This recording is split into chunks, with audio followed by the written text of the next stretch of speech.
మంగళగిరిలో ఉన్న లక్ష్మీ నరసింహస్వామి టెంపుల్కి వచ్చాము. ఇప్పుడు వెళ్ళిపోతున్నాము.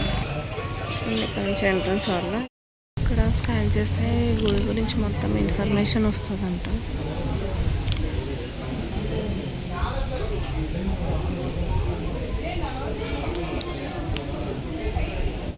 అక్కడ దీపం పెట్టాలి.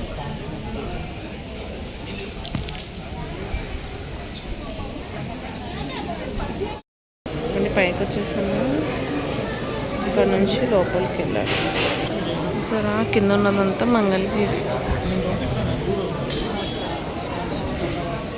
ఇక్కడ పానకం అన్నీ ఇస్తారు వీటిలో.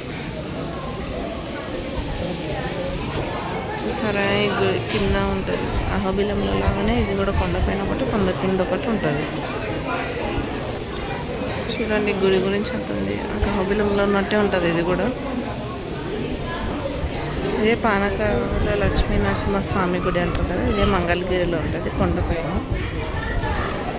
అహోబిలంలో ఉన్నట్టే కొండ కింద ఒకటి కొండపైన ఒక గుడి ఉంటుంది.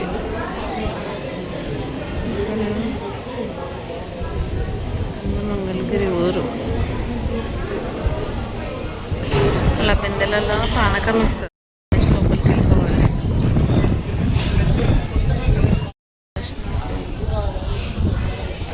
పానకం ఇచ్చారు. పానకంతో అభిషేకం చేయించాము. అయిపోయింది మా దర్శనం. చూడండి ఇదంతా మంగళగిరి కింద పైన కొండ నుంచి ఇదంతా మంగళగిరి వ్యూ. మంగళగిరిలో ఇప్పుడు కొండ పైన దర్శనం అయిపోయింది. ఇప్పుడు కొండ కిందికి వచ్చేసాము. కట్టేసాక అందుకే పేరు కనిపించట్లేదు. చాలా రష్ ఉంది ఇదంతా. సరే ఈ రథము ఏమైనా స్పెషల్ డేస్ ఉన్నప్పుడు ఈ రథం తేరులో ఆగుతారంట ఇక్కడ.